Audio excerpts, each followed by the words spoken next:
Hello friends, एक बार फिर से आप सभी का हमारे चैनल में बहुत बहुत स्वागत है।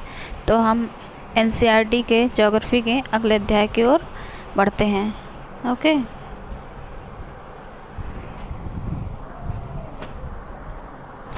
तो आपका अगला अध्याय है पृथ्वी की गतियाँ। ठीक है, तो जैसे कि हम जानते हैं पृथ्वी जो है हमारी दो प्रकार की गतियाँ करती हैं। ठीक है, कौन सा घूर्णन और परिक्रमण। ठीक है, ये सब इम्पॉर्टेंट फैक्ट है, आप लोग ज़रूर नोट करते चलिए।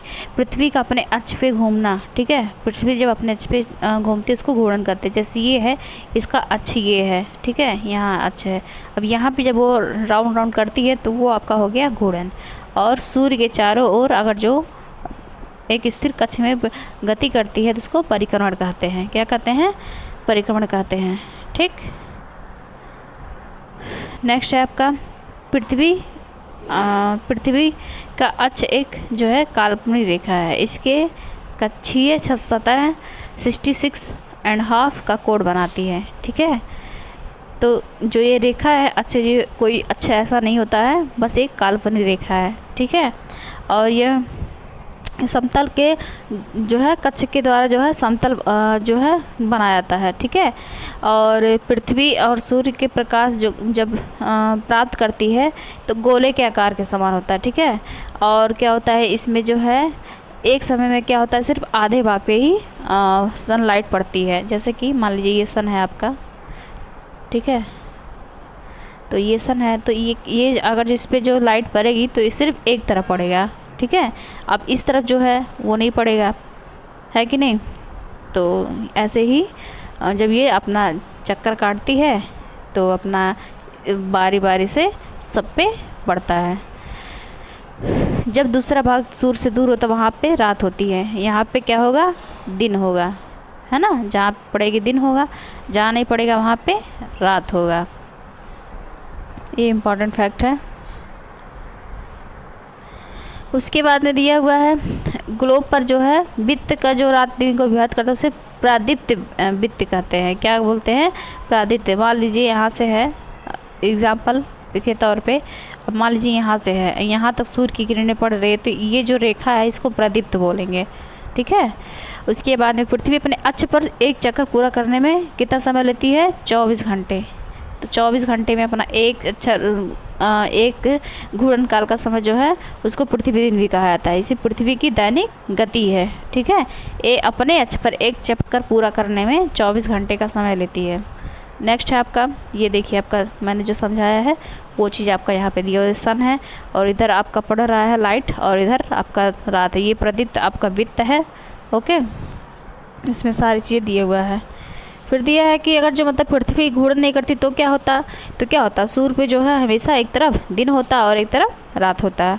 और इससे क्या होता, एक जहाँ पे सूर्य की रोशनी पड़ती वहाँ पे क्या होता है, हमेशा गर्मी होता, और जहाँ पे नहीं पड़ती वहाँ पे आपका ठंडी होता। जैसे कि देखिए, ये देखिए आपका सन है और सन के चारों ओर ये चक्कर लगाती है। तो ये देखिए, ये आपका 21 मार्च से यहाँ से इधर आती है।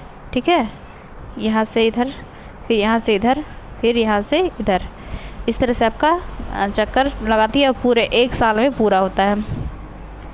और वर्षों में प्रत्येक वर्ष के जो है 6 घंटे मिलाकर एक 24 घंटे के बराबर होते हैं। तो इसको क्या होता है, फरवरी के अतिरिक्त महीने में दिन में जोड़ दिया जाता है। ठीक है, अतिरिक्त दिन में जोड़ देते हैं। इस प्रकार प्रत्येक चौथे वर्ष क्या होता है, फरवरी माह 28 के बदले 29 दिन का होता है। ऐसे में उसको 366 होते हैं, और जब 366 दिन होता है तो उसको क्या बोलते हैं, लीप ईयर। लीप ईयर, ठीक है, वो साल को लीप ईयर बोलते हैं। अब दिया है कि एक वर्ष को जो है गर्मी, सर्दी, वसंत और शरद ऋतु में बांटा गया है, और ऋतुओं में परिवर्तन सूर्य के चारों ओर पृथ्वी की स्थिति में परिवर्तन के कारण होता है। ठीक है, तो ये आपका इम्पोर्टेंट है, जो ऋतुओं में परिवर्तन होता है तो सूर्य के चारों ओर पृथ्वी की स्थिति में परिवर्तन के कारण होता है। और वो परिवर्तन क्यों होता है, तो आपका परिक्रमण के कारण होता है ना। और जो दिन और रात होते हैं वो आपका क्यों होता है, वो आपका होता है घूर्णन के कारण। ठीक है, घूर्णन के कारण आपका दिन रात होता है। ठीक, ये आपका दो इम्पॉर्टेंट फैक्ट है। फिर नेक्स्ट है आपका कि 21 जून को क्या होता है, 21 जून को उत्तरी गोलार्ध पर जो है की तरफ सूर्य झुका होता है। ठीक, क्यों होता है? क्योंकि जो है सूर्य की किरणें जो है आपकी कर्क रेखा पड़ती है। ठीक है, और इससे क्या होता है, अधिक ऊष्मा प्राप्त होती है। और ध्रुवों के पास वाले क्षेत्र पे जहाँ पे क्या होता है, कम ऊष्मा प्राप्त होता है। ठीक, क्या होता है, कम ऊष्मा प्राप्त होता है। और क्योंकि वहाँ पे सूर्य की किरणें तिरछी पड़ती हैं और सूर्य की तरफ वो उत्तर ध्रुव की तरफ सूर्य झुका होता है। उत्तरी ध्रुव के बाद जो है 6 महीने लगातार दिन रहता है और 6 महीने जो है वहाँ पे बड़े भाग में जो सूर्य की प्राप्त होती है।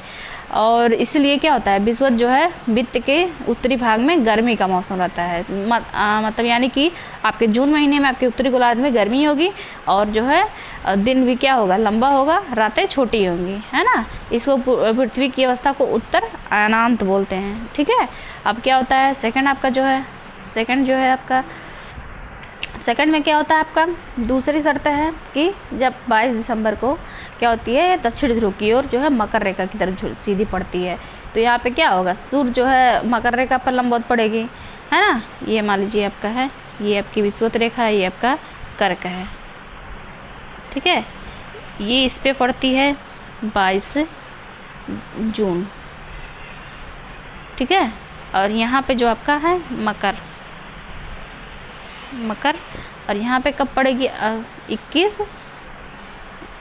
22 दिसंबर, है ना। ये आपका यहाँ पे पड़ता है। तो यहाँ पे क्या होता है, इधर जो ऐसे पड़ती है तो क्या होता है, यहाँ पे जो है दिन लंबा होता है। अब क्या होता है, इधर दिन लंबे होंगे और गर्मी का दिन होगा, और इसको जो कहते हैं, पृथ्वी की इस अवस्था को कहते हैं आपका दक्षिण अयनांत।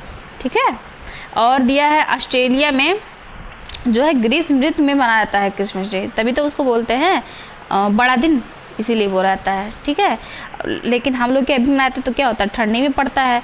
और 21 मार्च और 23 सितंबर को क्या होता है, सूर्य की किरणें जो होती हैं विषुवत वित्त पर पड़ती हैं, और इस अवस्था में ध्रुव सूर्य की ओर नहीं झुका होता है, इसलिए पूरी पृथ्वी पर दिन रात बराबर होते हैं, इसे विषुव कहते हैं। जब दिन रात बराबर होते हैं इसको क्या बोलते हैं, विषुव कहते हैं। ये भी इम्पोर्टेंट है।